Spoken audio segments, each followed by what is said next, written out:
चलिए ध्यान दीजिए। अब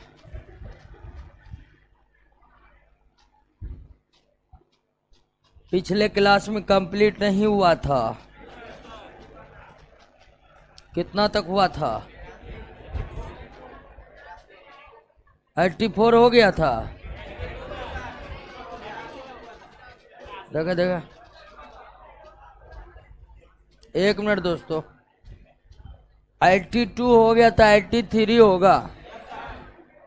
ओके, तो दूसरा चैप्टर का न्यूमेरिकल प्रश्नों को हम हल कर रहे थे और सारे कॉन्सेप्ट तो आपको पता ही है, बात मत कीजिए। अब दूसरा चैप्टर में हम मोल से रिलेटेड जो कॉन्सेप्ट को पढ़े थे वो आप भूले नहीं ना हैं? नहीं भूले हैं तो आइए आगे के प्रश्न को हल करके देख लेते हैं। 83 का रखिए। एक व्यक्ति दुकान से 10 मोल जल खरीदने गया। 10 मोल जल खरीदने गया है, यानी 10 मोल जल, और जल का मतलब H2O। 10 मोल जल खरीदने गया। उस दुकान में छोटे छोटे बोतल में प्रत्येक में 20 ग्राम जल है। यानी दुकान में जल का जो है एक बोतल है और बोतल में 20 ग्राम जल है। दुकानदार व्यक्ति को कितना बोतल जल देगा? हाँ, तो बिल्कुल सवाल सही यही है कि 10 मोल जल को अगर 20 ग्राम के बोतल में कन्वर्ट करेंगे तो कितने बोतल बनेंगे? 9 बोतल बनेंगे। बिल्कुल, सबसे पहले आप मोल को कन्वर्ट कर लीजिए किसमें? ग्राम में। और आप जानते हैं कि एक मोल का द्रव्यमान पदार्थ के मॉलिक्यूलर वेट यानी कि आणविक द्रव्यमान के क्या होते? इक्वल होते हैं। कोई भी पदार्थ के एक मोल का द्रव्यमान उसके मॉलिक्यूलर वेट आणविक द्रव्यमान के बराबर होते। और जल का आणविक द्रव्यमान कितना होगा जी? 18 mu होगा। और इसको ग्राम में कन्वर्ट करेंगे तो आपको पता है कि mu को ग्राम में बदलने के लिए बस mu हटाइए और ग्राम लगाइए। तो जल का आणविक द्रव्यमान 18 mu है और इसका ग्राम में 18 ग्राम द्रव्यमान होगा। mu को ग्राम में बदलने के लिए संख्यात्मक रूप से mu ग्राम दोनों बराबर होते हैं। mu काट के ग्राम लगा दीजिए। अब एक मोल का द्रव्यमान अगर आणविक द्रव्यमान हो गया तो एक मोल जल का द्रव्यमान कितना हो गया? 18 ग्राम तो होगा। एक मोल जल का द्रव्यमान कितना होगा? 18 ग्राम होगा। एक मोल जल का द्रव्यमान कितना होगा? 18 ग्राम होगा। तो इसका मतलब 10 मोल जल का वजन कितना होगा? 100। यानी 10 मोल जल लेना है तो आपको 180 ग्राम जल लेना है। आपको बोतल की संख्या पूछ रहा है। बोतल की संख्या में मतलब आपको टोटल 180 ग्राम लेना है। एक बोतल में कितना है? तो 9 बोतल जल की आवश्यकता होगी। कितनी बोतल जल की आवश्यकता होगी? 9 बोतल जल की आवश्यकता होगी। किसी भी पदार्थ के एक मोल का द्रव्यमान उसके आणविक द्रव्यमान के बराबर होते हैं। जल के एक मोल का द्रव्यमान जल के आणविक द्रव्यमान के बराबर होगा और जल के एक मोल बराबर 18 ग्राम होगा, क्योंकि जल का आणविक द्रव्यमान 18 ग्राम तो 10 मोल जल 180 ग्राम। एक बोतल 20 ग्राम का है तो 10 मोल अर्थात 180 ग्राम में कितना बोतल आएगा? 9 बोतल आएगा। 9 बोतल आएगा दोस्तों।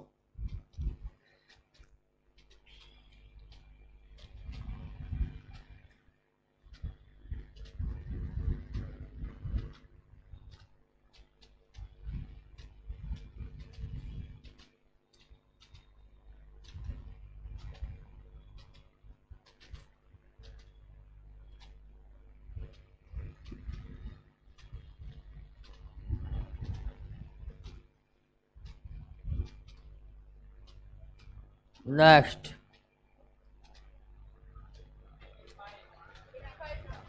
पांच मोल अमोनिया का द्रव्यमान कितना होगा?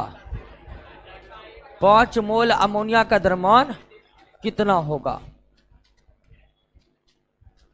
तो 1 मोल अमोनिया का द्रव्यमान अमोनिया के आणविक द्रव्यमान के बराबर होगा। 1 मोल अमोनिया का द्रव्यमान अमोनिया के आणविक द्रव्यमान के बराबर होगा। अमोनिया का आणविक द्रव्यमान निकाल लीजिए। नाइट्रोजन का वजन कितना होता है? 14 mu। हाइड्रोजन का वजन कितना होता है? 1 mu। तो NH3 14 3 17 mu और ग्राम आणविक द्रव्यमान कितना हो जाएगा? 17 ग्राम। तो 1 मोल अमोनिया कितना ग्राम हो गया? 17 ग्राम हो गया। 1 मोल अमोनिया 17 ग्राम हो गया, क्योंकि किसी भी पदार्थ का 1 मोल आणविक द्रव्यमान के क्या होते हैं? बराबर होते हैं। तो 5 मोल 17 × 85 ग्राम। 85 ग्राम।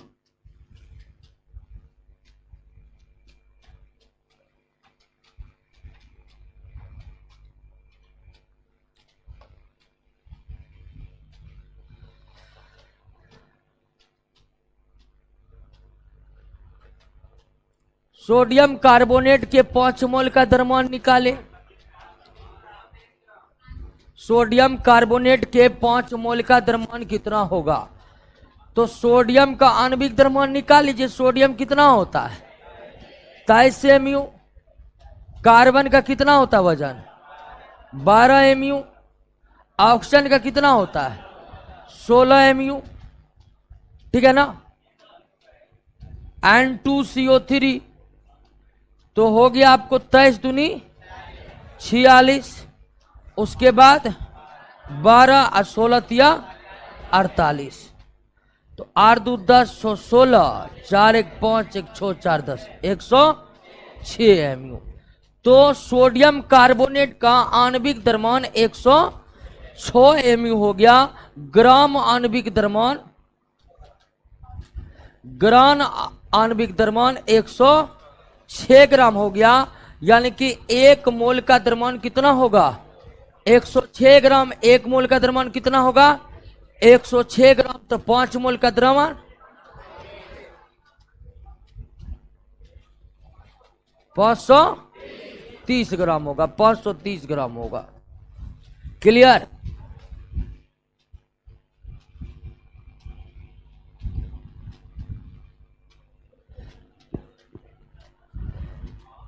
जीरो 0.06 ग्राम जल की एक बूंद में जल के अणुओं की संख्या क्या होगी? 0.06 ग्राम जल की एक बूंद में जल के अणुओं की संख्या क्या होगी? अब ध्यान दीजिए सवाल कैसे बनेगा कि 1 मोल जल में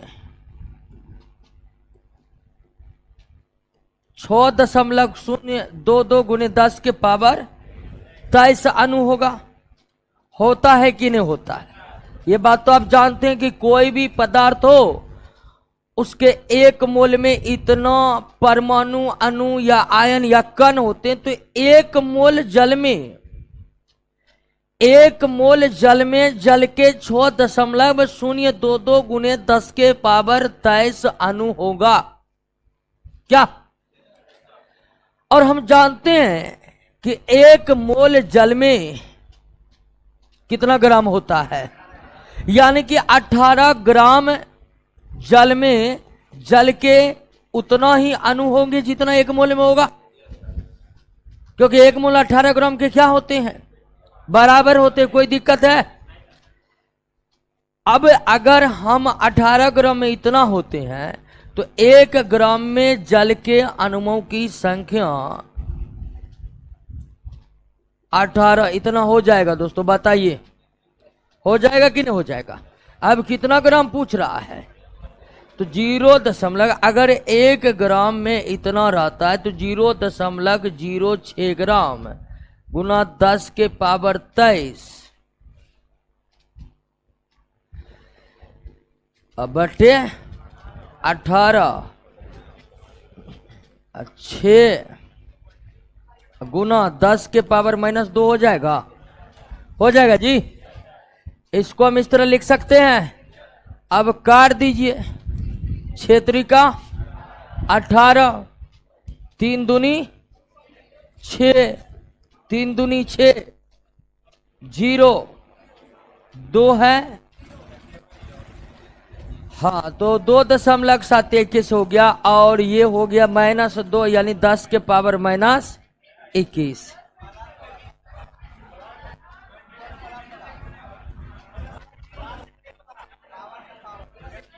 दस के पावर 21 होगा ना, 23 में से 2 गया तो ओहो प्लस होगा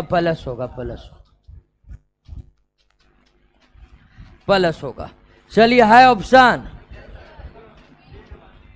हाँ बी नंबर है। क्लियर, बी नंबर होगा। तो अब ये तो समझ गए 4.06 ग्राम जल के 1 बूंद में जल की अणुओं संख्या क्या होगी। अब आप इसे डायरेक्ट भी बना सकते हैं क्योंकि एक फार्मूला है, आपको बताए थे कि अणुओं की संख्या बराबर नहीं मोलों की संख्या बराबर और मोलों की संख्या ग्राम को सीधे मोल में बदल कर हम इसे क्या कर देंगे, गुना कर देंगे। यानी कि जल के 0.06 ग्राम में जल की 1 बूंद में जल की अणुओं की संख्या कितनी होगी, तो 2.02007 गुना 10 के power 21। Clear. 14 gram nitrogen gas का आयतन एनटीपी पर कितना होगा। 14 ग्राम नाइट्रोजन गैस का आयतन एनटीपी पर कितना होगा। तो आप ध्यान दीजिए, कोई भी गैस हो, एनटीपी का मतलब normal temperature and pressure. Normal temperature and pressure, normal temperature and pressure 0 degree Celsius या 273 केल्विन को क्या कहते हैं, नॉर्मल टेम्परेचर कहते हैं। और बैरोमीटर में जब और एक वायुमंडलीय दाब को हम नॉर्मल प्रेशर कहते हैं। वायुमंडलीय दाब को शॉर्ट में क्या लिखा जाता है, एटीएम, एटमॉस्फेरिक। तो एनटीपी का मतलब आप समझ गए ना, नॉर्मल टेम्परेचर प्रेशर, और इसको कभी कभी एसटीपी भी लिखा जाता है। क्या लिखा जाता है, STP, standard temperature and pressure. STP standard temperature and pressure. तो एनटीपी एसटीपी एक ही है। 0 डिग्री सेल्सियस या 273 केल्विन टेम्परेचर को एनटीपी यानी नॉर्मल टेम्परेचर कहते हैं। एक वायुमंडलीय दाब को नॉर्मल प्रेशर या स्टैंडर्ड प्रेशर कहते हैं। अब ध्यान दीजिए, एनटीपी पर कोई भी गैस क्यों न हो, एनटीपी पर कोई भी गैस क्यों न हो, एनटीपी पर कोई भी गैस क्यों न हो, 1 मोल का आयतन, 1 मोल का आयतन 22.4 लीटर होता है। 1 मोल का आयतन 22.4 लीटर होता है। 1 मोल का आयतन 22.4 लीटर होता है। 14 ग्राम नाइट्रोजन गैस का आयतन एनटीपी पर कितना होगा, एनटीपी पर कितना होगा, तो 1 मोल का आयतन 22.4 लीटर होता है। क्लियर।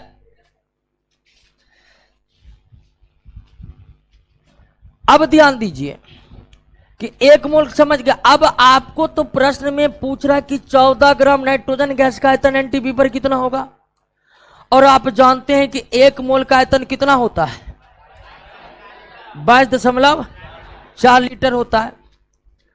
अब ध्यान दीजिए कि आप इस ग्राम को बदल लीजिएगा किसमें, मोल में। तो मोल की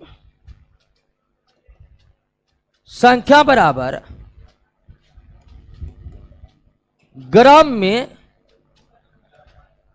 द्रव्यमान बटे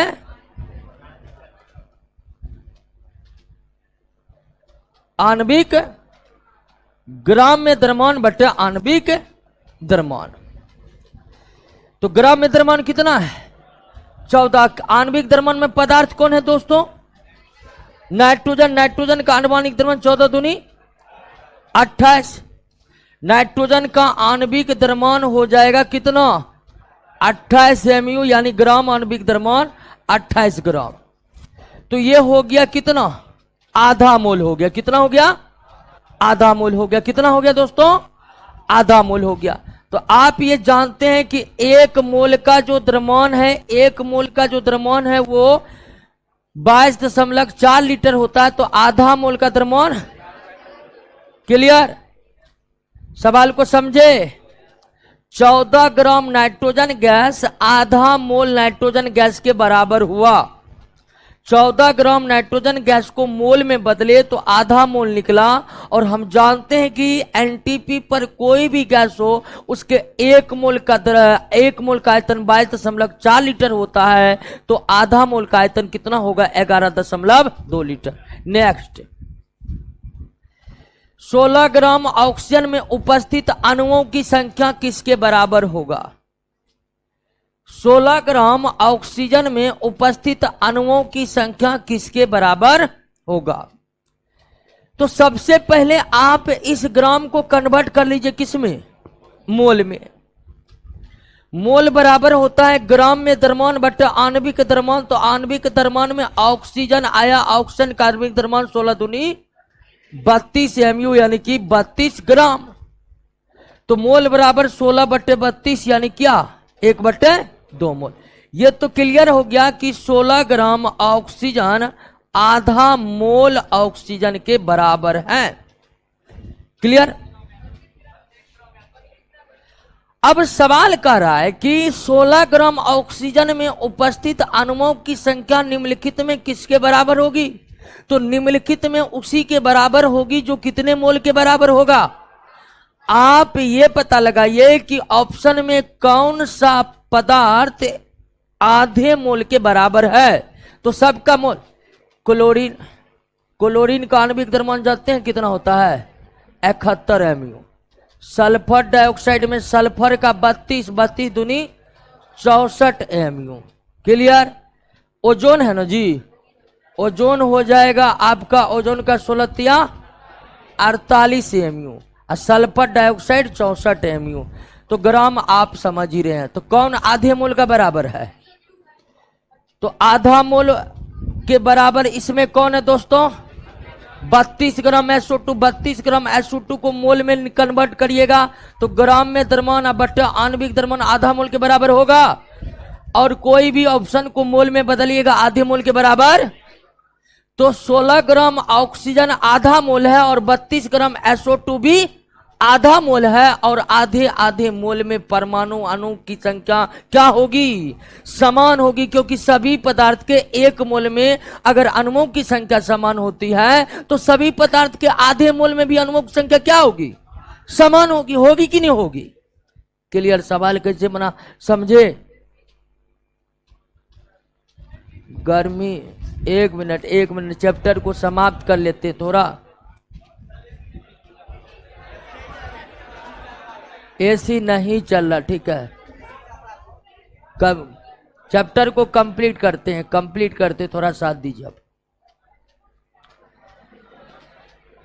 8 ग्राम ऑक्सीजन का एनटीपी पर आयतन कितना होगा? 8 ग्राम ऑक्सीजन का एनटीपी पर आयतन कितना होगा?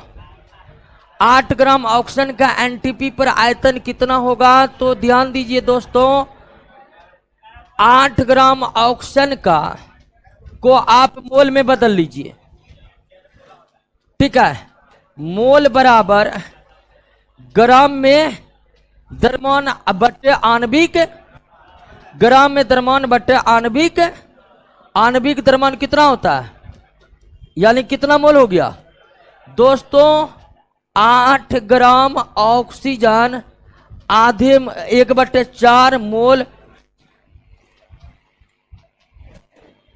1/4 मोल ऑक्सीजन के क्या है? बराबर है। 8 ग्राम ऑक्सीजन के 1/4 मोल के बराबर है दोस्तों। अब ध्यान दीजिए, कोई भी पदार्थ हो एनटीपी पर उसके 1 मोल का आयतन कितना हो गया? 22.4 लीटर। 8 ग्राम ऑक्सीजन कितने मोल के बराबर है? तो 1/4 मोल बराबर हो गया, 1/4 मोल बराबर हो गया 22.4 गुना 1/4। तो 4 6 चौके 24, 5 चौके 20, 5 वाला यही क्लियर।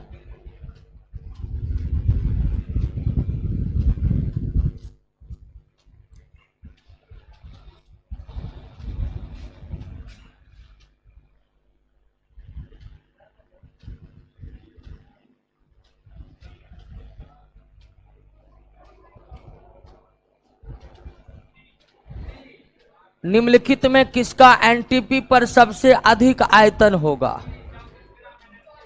निम्नलिखित में किसका एनटीपी पर सबसे अधिक आयतन होगा? सबसे अधिक आयतन होगा। निम्नलिखित में किसका एनटीपी पर सबसे अधिक आयतन होगा? क्लियर हो गया। तो सबका आयतन निकाल लीजिए, सबका आयतन क्या करिए। और आप जानते हैं कि कोई भी पदार्थ हो उसके 1 मोल का आयतन कितना? कोई भी पदार्थ हो उसके 1 मोल का आयतन 22.4 लीटर होता है। तो जिसका मोल जितना अधिक होगा उसका आयतन उतना अधिक होगा, सीधी सी बात है। जिसका मोल जितना अधिक होगा उसका आयतन उतना अधिक होगा। H2 का आणविक द्रव्यमान हो जाएगा आपको 2 mu। O2 का कितना हो जाएगा? 32 mu। कार्बन डाइऑक्साइड का तो याद हो गया होगा 44 mu। और अमोनिया का 17 mu। तो सबका आणविक द्रव्यमान निकल गया। मोल बराबर ग्राम में द्रव्यमान बटा आणविक द्रव्यमान। तो H2 आपका हो गया 2/2, यानी कितना मोल? 1 मोल। O2 भी हो गया आपको क्या? 1 मोल के बराबर है। CO2 भी आपका क्या है? 1 मोल के बराबर है। अमोनिया कितना मोल हो जाएगा? 2 मोल के बराबर हो जाएगा। तो सबसे ज्यादा मोल अमोनिया का, तो सबसे ज्यादा आयतन अमोनिया का होगा। सबसे ज्यादा आयतन अमोनिया का होगा। सल्फर डाइऑक्साइड के 12.044 गुने 10 के पावर 22 अणुएं कितने मोल के बराबर होंगे? 22 अणुओं में कितने मोल होंगे? तो कितना मोल होगा जी? यहां पर देखिए 23 नहीं है, एक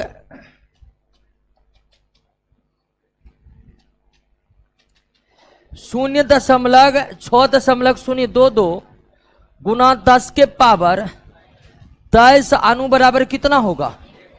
1 मोल होगा। ये बात तो आप जानते हैं।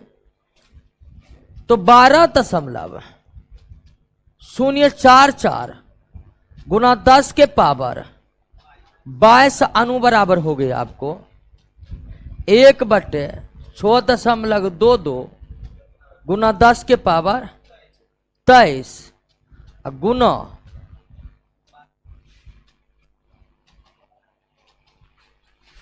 12.044 गुना 10 के पावर 22। अब देखिए इसको तो काटिएगा तो शायद 2 आएगा ना, इसको काट दीजिएगा तो 2, इसको काटिएगा तो 10 के पावर -1 होगा। तो ये हो जाएगा 0.02 मोल। 0.02 मोल। 0.02 मोल।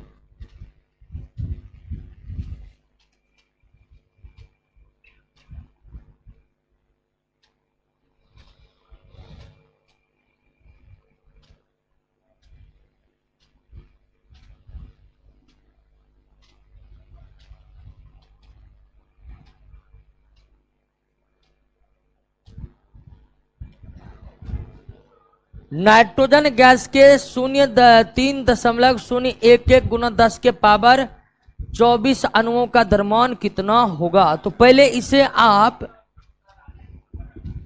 आप इसे मोल में कन्वर्ट कर लीजिए। क्या? इसे मोल में कन्वर्ट कर लीजिए। तो 3.011 गुना 10 के पावर 24 बट्टे 0.6.022 गुना 10 के पावर। क्लियर? 2 से कटा तो ये कटेगा ऊपर में 10 के पावर, ऊपर में कितना 10 और नीचे में 2, यानी कितना 5 मोल होगा जी। यानी 3.011 गुना 10 के पावर 24 5 मोल के बराबर होगा।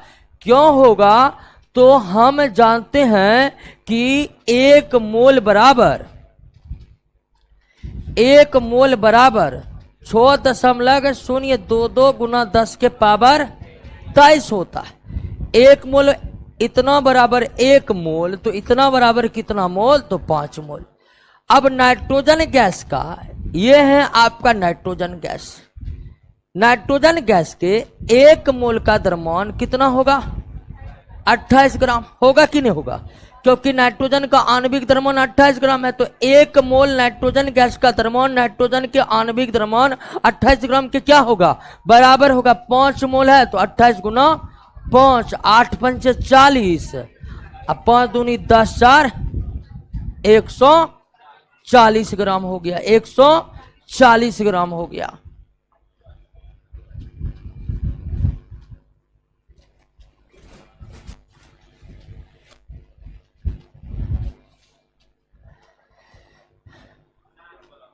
एक 160 ग्राम सोडियम हाइड्रोक्साइड कितना मोल होगा? तो सीधा एक बार फिर से जान लीजिए, मोल की संख्या बराबर क्या होता है? ग्राम में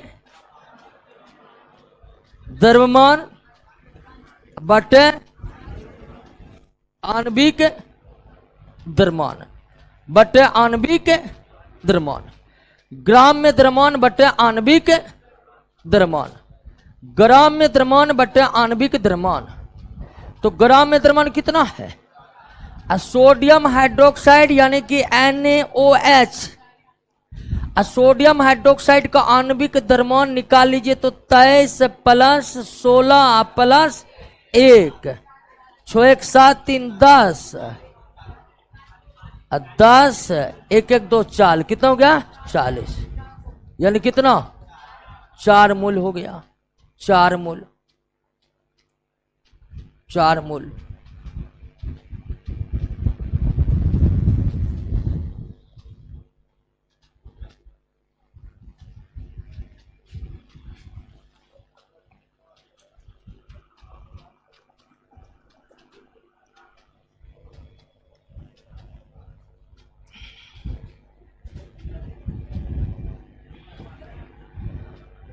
जिंक का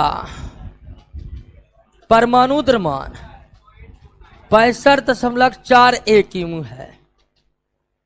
तो जिंक का परमाणु द्रव्यमान दिया हुआ है तो ग्राम परमाणु द्रव्यमान तो निकल ही जाएगा। 2.42 मोल जिंक का ग्राम में द्रव्यमान कितना होगा? तो 1 मोल जिंक का द्रव्यमान कितना होगा? इसमें कोई कंफ्यूजन है? 1 मोल जिंक का द्रव्यमान कितना होगा? इसमें कोई कंफ्यूजन नहीं, क्योंकि हम जानते हैं कि कोई भी पदार्थ हो उसके 1 मोल का द्रव्यमान उसके आणविक द्रव्यमान के क्या होते हैं? तो 1 मोल जिंक का द्रव्यमान 65.41 ग्राम के बराबर होगा। क्लियर है? अब आपसे कितना मोल पूछ रहा है?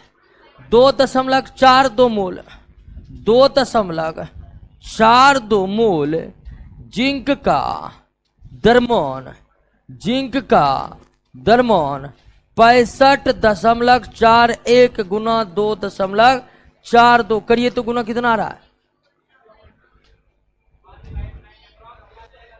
अप्रोक्स में आ जाएगा। चलिए गुना कर लीजिए एक बार, अप्रोक्स में आ रहा है कि नहीं।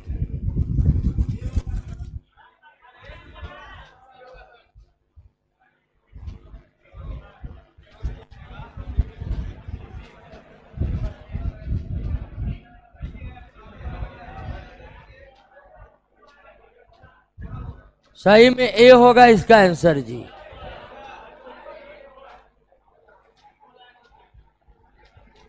चलिए ध्यान दीजिए, आगे बढ़े। क्या क्या हुआ? अरे गजब कर रहा है, गुनाह करो ना, जीना होगा तो गुनाह कर लो। चलो आगे बढ़ते हैं। आइए 95 नंबर। गुनाह के लिए मिस्टेक हुआ होगा, ये होगा तो गुनाह करने के बाद बी होगा तो बी होगा। अरे हल्ला मत करिए, क्या हो रहा है जी?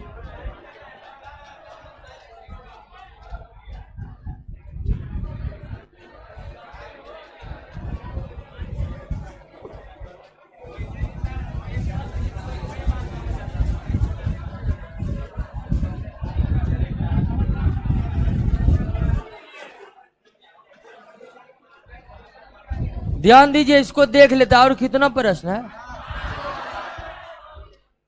अब करे कि मानक ताप दाब, ध्यान दीजिए एनटीपी पर, मानक ताप दाब पर, मानक ताप दाब पर 20 ग्राम हाइड्रोजन गैस का लीटर में कितना आयतन होगा? तो एनटीपी पर 20 ग्राम हाइड्रोजन गैस का लीटर में कितना, तो पहले मोल बदल लीजिए। मोल बराबर ग्राम में द्रव्यमान बट्टे आणविक, और हाइड्रोजन का आणविक द्रव्यमान 2 ग्राम होगा, तो कितना हो गया? 10 मोल। यानी कि सीधा समझिए कि 20 ग्राम हाइड्रोजन बराबर 10 मोल हाइड्रोजन के क्या है? बराबर है। अब 1 मोल का आयतन कितना होता है? 22.4 लीटर। तो 10 मोल का 224 लीटर हो जाएगा। 10 मोल का 224 लीटर हो जाएगा। 294 ग्राम H2SO4 में सल्फर के कितने मोल है? सबसे पहले 294 ग्राम H2SO4 कितने मोल के बराबर है ये निकाल लीजिए। तो मोल में, मोल बराबर होता है ग्राम में बटे आणविक द्रव्यमान।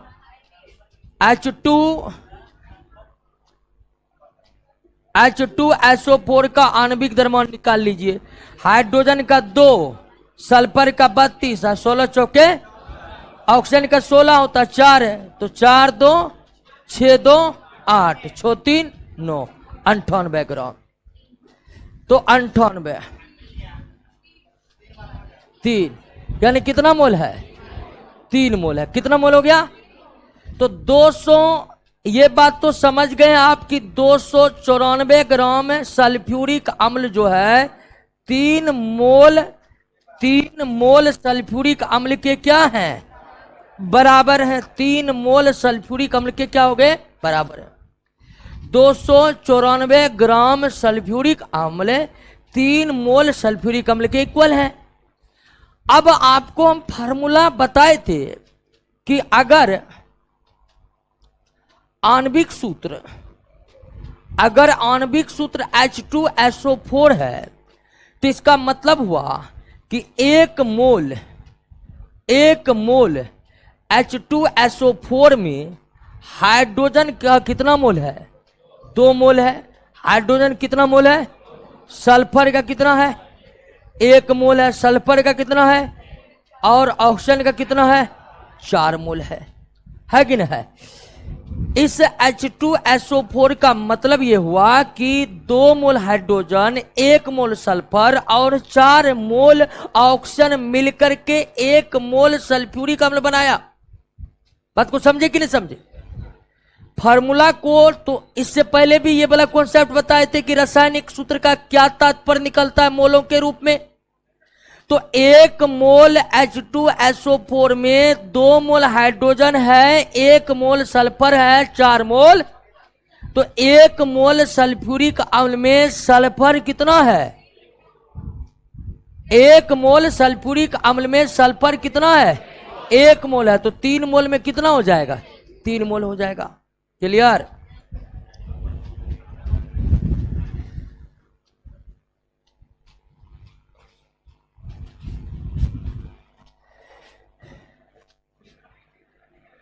1 kg पोटेशियम नाइट्रेट में उपस्थित ऑक्सीजन का द्रव्यमान कितना है?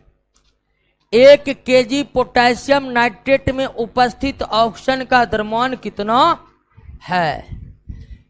तो सबसे पहले आप मोल निकाल लीजिए। क्या ये बात तो क्लियर हुआ कि देखिए, एक बात तो क्लियर है कि 1 मोल पोटेशियम नाइट्रेट में 1 मोल क्या है? पोटेशियम है। 1 मोल क्या है? नाइट्रोजन है। और 3 मोल क्या है?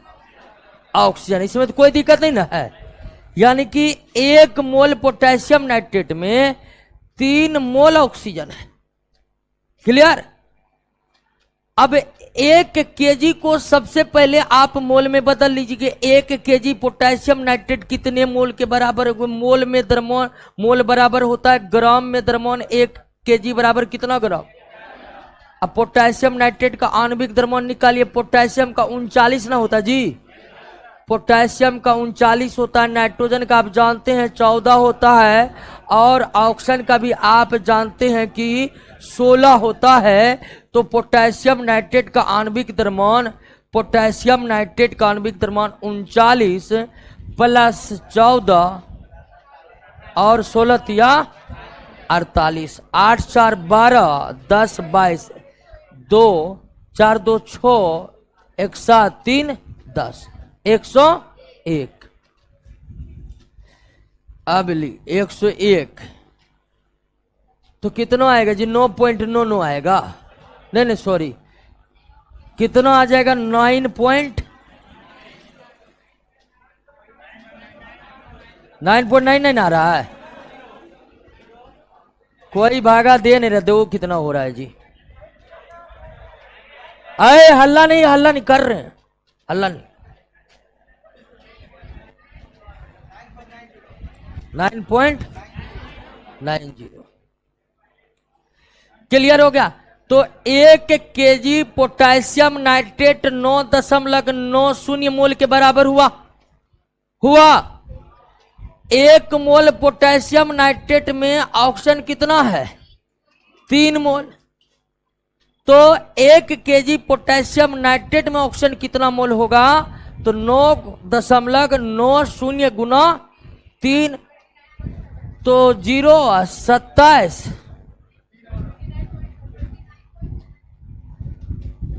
9 27 और 9 27 2 29.7 मोल। क्लियर? तो 1 kg पोटेशियम नाइट्रेट में टोटल कितना मोल ऑक्सीजन निकला? 29.70 मोल निकला। अब आप निकालिएगा इसको ग्राम में। आपको आंसर किस में पूछ रहा है? ग्राम में पूछ रहा है। तो टोटल मोल में कितना निकला? 29.70 निकला। कितना निकला? तो अब हम क्या करेंगे? 29.7 को गुना कर देंगे किससे? मोल से। 1 मोल बराबर 32 होगा। तो 29.7 को गुना कर दीजिए किससे? 32 से, क्योंकि 1 मोल ऑक्सीजन का द्रव्यमान, सॉरी 16 से गुना करिए।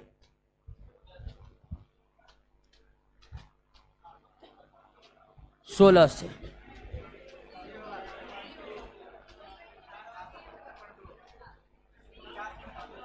$475। क्लियर?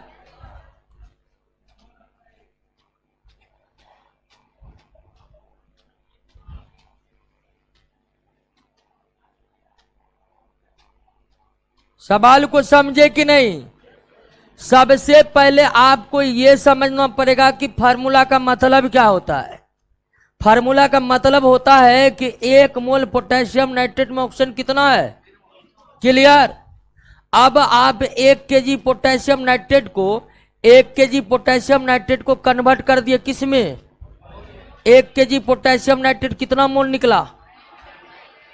तो 1 मोल पोटेशियम नाइट्रेट में 3 मोल ऑक्सीजन है। तो 9.9 मोल पोटेशियम नाइट्रेट में इतना ऑक्सीजन होगा। एक मोल ऑक्सीजन का द्रव्यमान ऑक्सीजन के परमाणु द्रव्यमान के बराबर होता है, तो होता है। तो एक मोल का द्रव्यमान अगर परमाणु द्रव्यमान के बराबर होता है तो इतना मोल का द्रव्यमान कितना होगा, तो 16 से गुना कर दिए, आंसर क्या होगा, सी। क्लियर। एक मोल कैल्शियम कार्बोनेट में कैल्शियम की प्रतिशतता कितनी, 40, और यह इसलिए कि कैल्शियम कार्बोनेट का आणविक द्रव्यमान कितना है, 100 ग्राम, और कैल्शियम का कितना है, 40 ग्राम, यानी 100 में 40 है तो परसेंटेज कितना,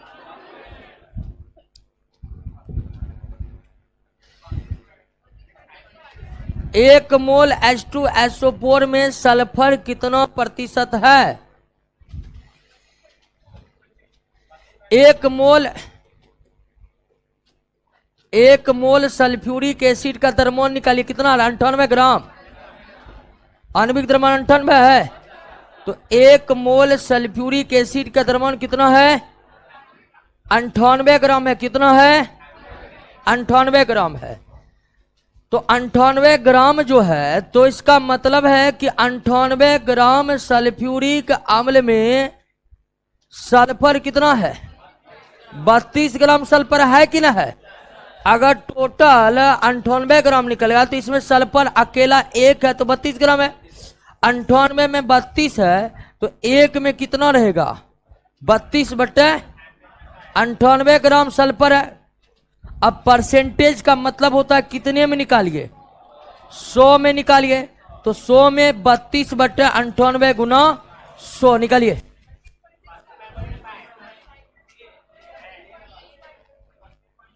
कोई अल्लाह नहीं करेगा, सब अपना बना नहीं है।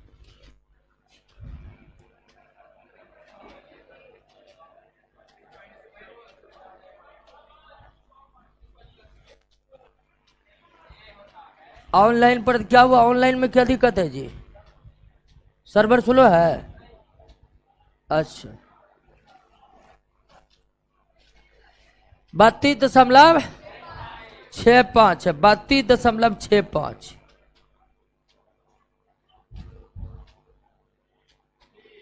एवोगाड्रो नियतांक का मान कितना होता है, हल्ला काहे करते, समझना है कि बोलना है, समझ, हल्ला करते हैं, सबका आवाज नहीं पता। एवोगाड्रो नियतांक का मान उतना ही होता है जितना एक मोल में होता है, डी। क्लियर। चलिए पहला दूसरा चैप्टर समाप्त हो गया। पहला चैप्टर में कितना क्वेश्चन है, 94 ना, और दूसरा चैप्टर में कितना क्वेश्चन हुआ, 194 क्वेश्चन। अब कोई इसमें नौटंकी करेगा कि हमको 2 गो याद नहीं है, 4 गो याद नहीं है, नहीं याद हुआ है अभी तक तो याद कर लीजिए। 2 चैप्टर कंप्लीट हो गया है, ऑनलाइन ऑफलाइन वाले सभी से बोल रहे हैं, दोनों चैप्टर पूरी तरह से याद कर लीजिए। मिलते हैं अगले क्लास में। क्या हुआ, क्या,